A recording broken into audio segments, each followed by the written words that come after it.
everybody, welcome to Eat, Cook, Learn, Love Food. My name's Paul and today we're going to make one of my favourite dishes. Chicken and chorizo paella, Spanish paella. The Australians say paella, traditionally you should say paella. So, to make paella, there's a few little tips and tricks to know. But first of all, we need an onion. So to cut up our onion, we just take the ends off the onion, cut the onion in half, and take out the outer skin, like so. Now the onion doesn't have to be finely chopped. With paella, at the end of the day, when the dish is completed, you want to be able to see the onion, see the capsicum, see the chorizo. So it's quite a rustic dish. We cut down, and we cut in, and we just give that sort of 2 cuts. So it's a medium dice. Okay. And then this goes into our pan.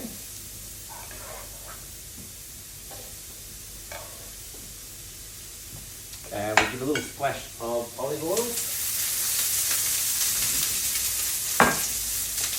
That's looking good.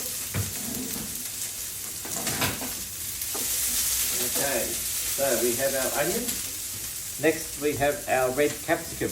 Now you can actually use capsicums that are already roasted in a jar and chop them up. I prefer to use a fresh capsicum, so don't waste any capsicum. And again, this is going to be like a 1 centimetre square.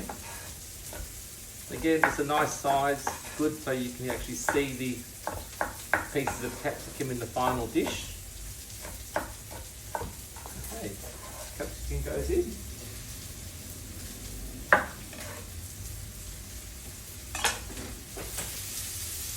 And next of all, we have garlic. Like I explained before, garlic, nice big heads of garlic. However, I did show you how to take your cloves, pulse them in a food processor, put them in a jar. So all you have to do is go to your fridge, take out a nice big generous teaspoon of garlic. That's beautiful. Okay, so we have our onion, our capsicum, our garlic cooking off. Then we use some nice woody herbs. So here's thyme. Again, thyme, you can grow yourself. You know, it's quite expensive to buy. So, you know, put a little pot outside on your balcony. Nice couple of sprigs of thyme. Another herb we use is bay leaves and a little bit of rosemary. So rosemary, again, lots of homes have it. Just steal some from someone's home. Just a touch of rosemary. Rosemary is very strong, and I've lost my bay leaves, but anyway, so a couple of bay leaves are really nice. Okay, now next thing we have, most crucial thing to have is smoky paprika. Okay, so there's Hungarian paprika. The Spanish actually have smoky paprika. So Casa Birica is one of the stores I go to in Johnson Street, Fitzroy. But the smoky paprika, it's got a really strong smoky taste to it, and you can also get one that's got a lot of chili in it. This one is just a simple smoked paprika. For this recipe, we'll have about a generous tablespoon. And the reason we add that now is we actually want to cook it out. So when you cook with spices, especially Moroccan, Spanish, you actually cook out the spices. So this paprika now is actually cooking with the onion and the capsicum, and it's cooking out all those spices. Now the next thing I might say to you is you'll see a lot of recipes, a lot of chefs on telly saying cook this particular part of the dish for how long? I suggest you cook that for at least 15 minutes. Some people might go, wow, why? But you'll find that onions can cook for about half an hour and they still won't fall apart. They'll be translucent, okay? So nice and slow, olive oil, always add a little bit of salt to that too. Always use salt in your cooking process. You shouldn't be adding salt at the end when you serve. It should be used during the cooking process. Okay, so a little sprinkle of salt. Next thing is we've got some nice chicken thighs. So just have to be careful when we're doing meat and vegetables. We don't want to cross-contaminate, so a clean chopping board. Our chicken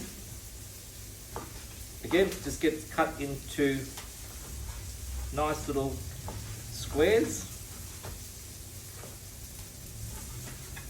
Okay. And we also have a chorizo sausage, and this is going to be cut into thin slices. So with your paella, you can also, rather than do everything like I'm doing in front of you, you can actually have onions, capsicum, chicken, paprika, everything chopped up in your fridge. Come home from work, bang, bang, bang, you'll be having dinner on the table in about an hour. This way, it just takes a bit longer. So we cut up the other chorizo sausage. And we actually put that into our mixture as well. And what we're trying to do here is we're trying to roast off the sausage and the chicken to give it a little bit of colour. So hence we now have, this smells amazing by the way, but now we have onion, capsicum, chicken and chorizo all being cooked off in garlic and olive oil and paprika. So again, you get this quite brown. You don't want to make it sort of too caramelised, but you definitely want to give it a bit of colour. Okay, so that's happily cooking away, and might just turn it up a little bit more. Yep, you really want to get some heat into that. All right. So the next thing we need is our rice. Now for the Western palate, this is the beautiful bomba rice. Again, it's quite expensive. For the Western palate, I will always use the arborio rice. Arborio rice, again, is a rice, it lets out a lot of starch.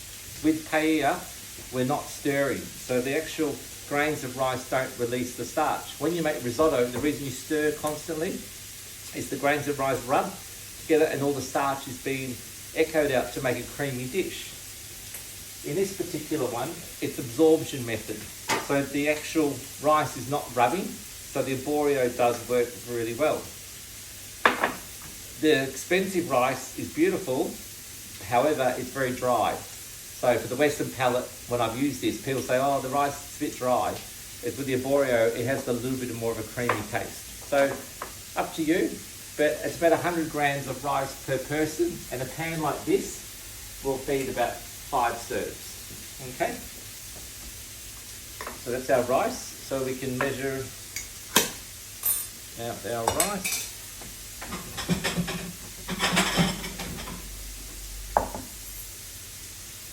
That's about that much. You'll be able to send me an email for the recipe or go online to our website. Next thing we have is our parsley. So again, parsley is one of these herbs. It's not a vase, shouldn't be put in a vase on the bench. When you buy parsley, put it under the tap, cold water, or even soak it in water for about 20 minutes. Give it a good shake. Put it into a wet chucks, into a bag in the fridge. That'll stay fresh for about 2 weeks. Coriander, parsley, dill, chives, perfect. For this recipe, we're just going to use the leaves. So it's important, again, you all know that you can get a knife and run the knife through parsley to finally chop it. In this particular dish, just having beautiful picked fresh parsley leaves is what we're after. And again, bolognese, curries, any of your cooking, don't think you've got to run the knife through it a million times to chop it. Picking it with your fingers, all herbs should be done in this way. Okay. Keep the stems for other dishes, but for the paella, we don't want the stems. We just want the beautiful leaves. And again, even for a beautiful salad, if you have a salad that calls for herbs, you should actually pick the herbs like this. Don't run the knife through them, and never ever put a knife near basil. It'll bruise and go black. Parsley is forgiving, but again, I prefer if you use your hands. Okay, so this is cooking up beautifully here. We're putting on a nice colour, caramelising the chorizo and the chicken. Can we all see this in the camera? Thank you, guys. Got a great crew here today helping me. Smells good. Okay. Now, another additive, you don't have to, but I do. I like peas. So peas in the paella, parsley, rice, and the next. So with our paella, you can see the chicken chorizo caramelizing with those beautiful vegetables. But again, slow, a bit high, just let it nurture itself. You can do that for 20 minutes, it won't hurt the dish. Next most important ingredient is the stock.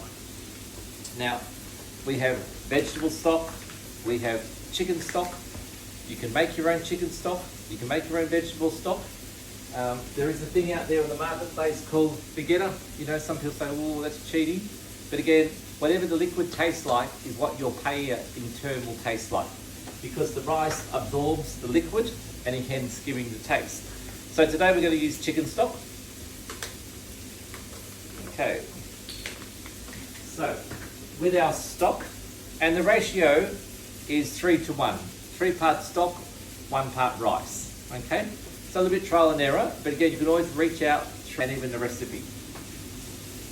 Okay, so once we've got this, another special ingredient, which is very expensive, is our saffron. So this jar is approximately $60. For a recipe like this, we need a good pinch.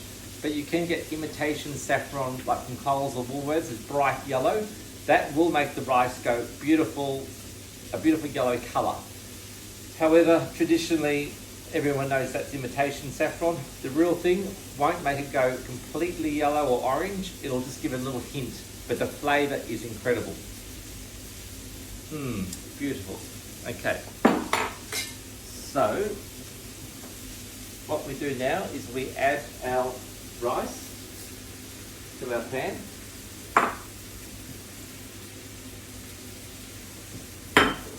We just stir that rice through so it coats all the juices and sucks up the flavour. Okay. We keep the pan on nice and high.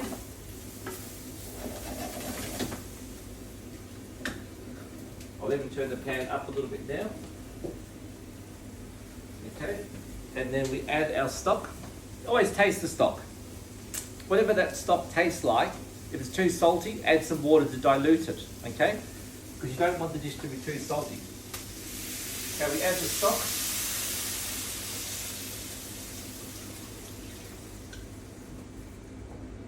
And we just stir through. Now what happens with this liquid, when it goes in, all the caramelized juices on the bottom of the pan are all now coming off, and that's all going into this beautiful rice chicken chorizo mixture.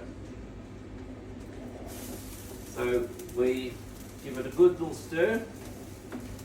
Make sure the rice is all evenly distributed on the bottom. We put our finger in there. We taste it. It may say, oh look, it needs a bit more salt. It needs a bit more pepper. It needs some chili. Do it now. You cannot add it later, okay? So, I'm happy with that. Tastes great. Now, if we were making a seafood paella, right now, this is when we would add on the mussels, the prawns, the calamari, the fish, which would steam on top. So, chicken chorizo paella, a seafood paella, add all your seafood now on top. This is a chicken chorizo paella, so we're going to have the seafood. Then we're going to add our peas. We're going to add a nice, generous pinch of our very expensive saffron. Okay. And we're going to have our parsley. Now, parsley can be added at the end, but we actually want the parsley to cook in the dish. Okay, so it's not like paella with parsley or paella with peas. It's actually paella with parsley and peas all incorporated in. But as you'll see, unlike risotto, we don't stir in it at all. This is the absorption method. The grains of rice, if you're familiar, you know they'll take 25 minutes to cook. So you know this dish now is going to take about 25 minutes to cook. So our peas and parsley go on top. And we bring it to the boil like so. Don't waste any of that saffron. And again, make sure it tastes lovely. Now another thing people do is they add tomatoes. Some people have added tinned tomatoes, so stock and tomatoes. I had paella recently that had tomato in it. It's actually nice, but it does give a good whack or heat to tomato. I don't use tomato, but you can. Okay, so as you can see, it's boiling. Most crucial step now is we turn it down and we simmer it. The reason we simmer it, if it's boiling rapidly and it's out of control, all you're doing is letting all the stock evaporate. Hence, the rice can't cook and it will dry out and start to burn.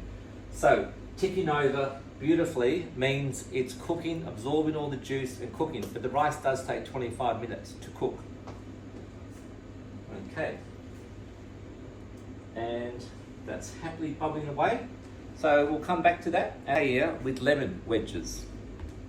So the best way to cut up lemons, and this is another little tip, always use a serrated knife. Tomatoes, lemons, cucumbers, use a serrated knife. Don't use your good knife, it'll blunten it. Use a serrated knife and slice down and just cut yourself some nice, beautiful lemon wedges. Okay. Like so. Once again, you can see it bubbling now. It's all bubbling. It's a nice temperature. It's just happy bubbling away. But like I said, if it's too high and you start to lose a lot of the liquid and the rice is raw, you have to add more stock. Okay? Simmering is fine, but set a timer for 20 minutes and then have another go. Okay, so our paella is cooking. We've incorporated all the flavors. We've added the stock. It's been cooking for 25 minutes. So after 25 minutes, we take the pan off, and that is our beautiful paella. So next tips really is once you've taken it off the heat, it's important just to let it sit there and relax. You do have to eat it hot, but you don't want to let it sit around for an hour. It needs to be cooked and served within 5 to 10 minutes, okay? A bit like risotto, it should be served immediately as it sucks up more and more juice. So with paella, it's a little bit more forgiving. It's so beautiful to actually put it on a board on the middle of the table and all your guests can enjoy it. So we take a large spoon, put a nice, beautiful serve of paella.